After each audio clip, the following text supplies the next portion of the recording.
has. And today's testimony will be given by Alex Rodriguez, I believe with a little bit of an assist from Carla Lopez. And they are two of our wonderful students. They go to Bible study.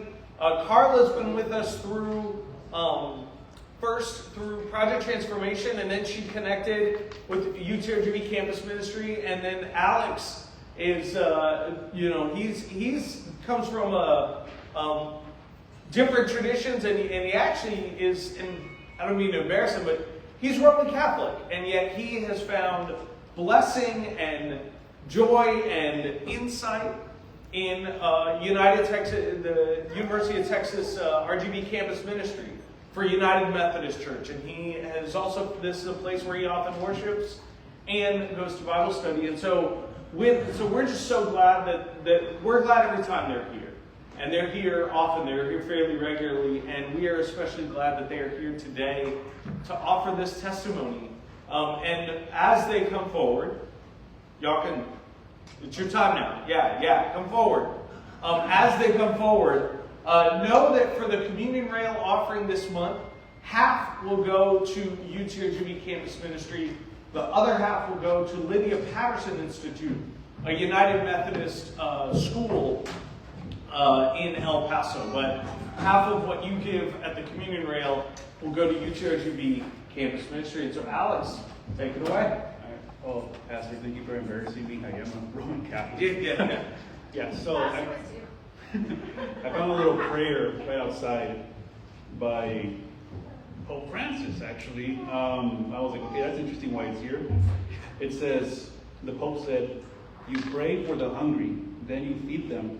This is how prayer works.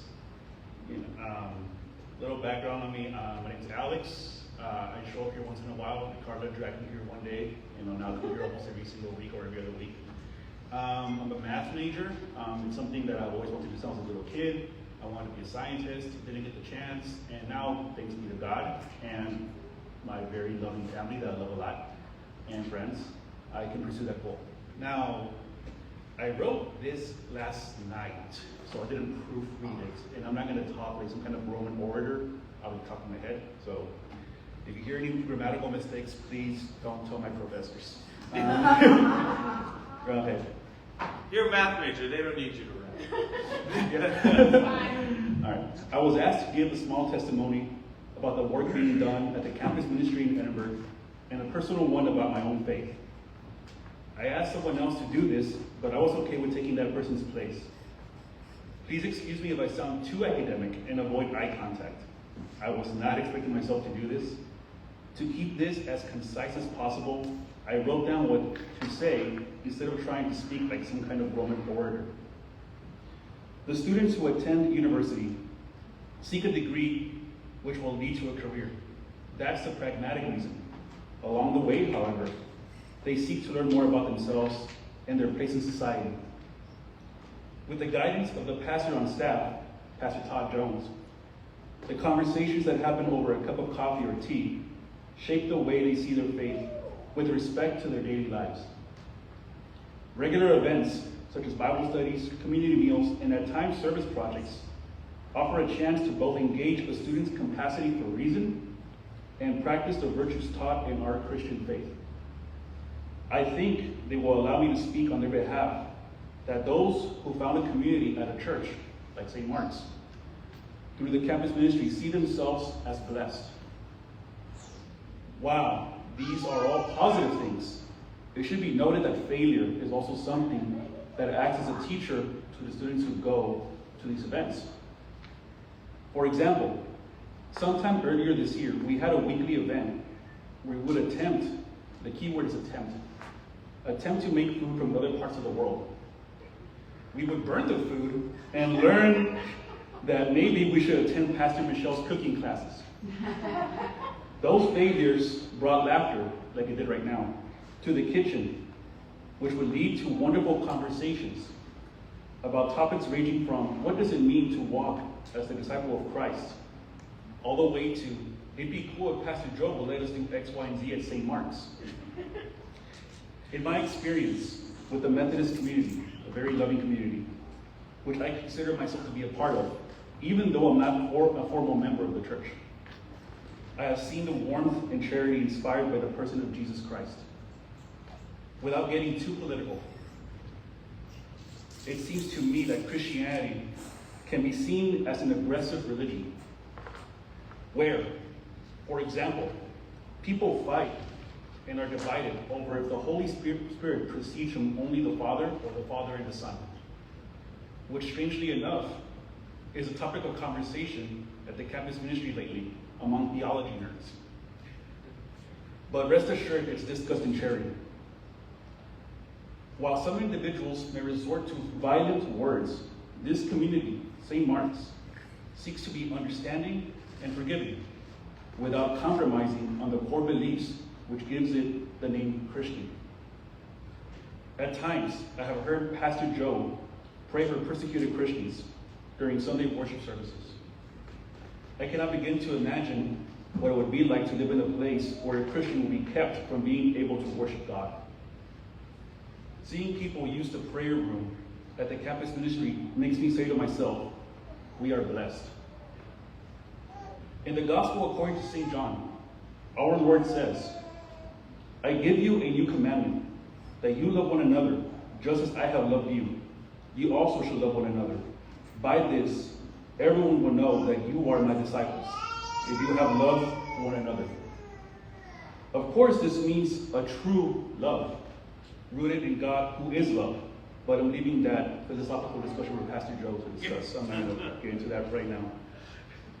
Suffice it to say, I can see the charity in you all, and that you all give one another in this community that you call the First United Methodist Church. Moving on to my personal testimony, I am here because someone here told me one day at the campus ministry in a very stern voice, you're going to St. Mark's. I am very skeptical, and I always try to live by empirical data when it comes to matters of religion. But I took the leap of faith when I heard those words. I experienced a welcoming environment the moment I went to a new members class in the narthex. The person who invited me looked nervous, and that's when I knew I had been invited to a place that this person considered special. Because of that invitation, I have been blessed and continue to be blessed by you all in some way. I have been able to witness the love of Christ incarnated in individuals at the campus ministry, which led me here, where I continue to see it in all of you. Not by only hearing Pastor Joe preach, but by seeing the good a religious community has in enacting authentic, positive change in the lives of others through works of charity.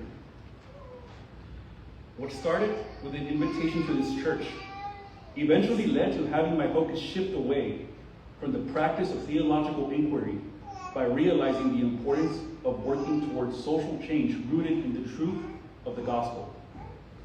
Lastly, I would like to end with some words from Archbishop Oscar Romero, one of my inspirations for becoming a Christian. I chose these words as a reminder that we do not need to resort to fighting, with words or worse in some cases, to push forward our message of love, which will change hearts, which will inspire people to work towards something good. Now, the reason why Carla's up here is because I translated it into English using ChatGPT, and it lost in Spanish el sentido, like the meaning of it. So she's going to read it in Spanish. So if you do not know Spanish, I'm sorry. If you do, then good for you.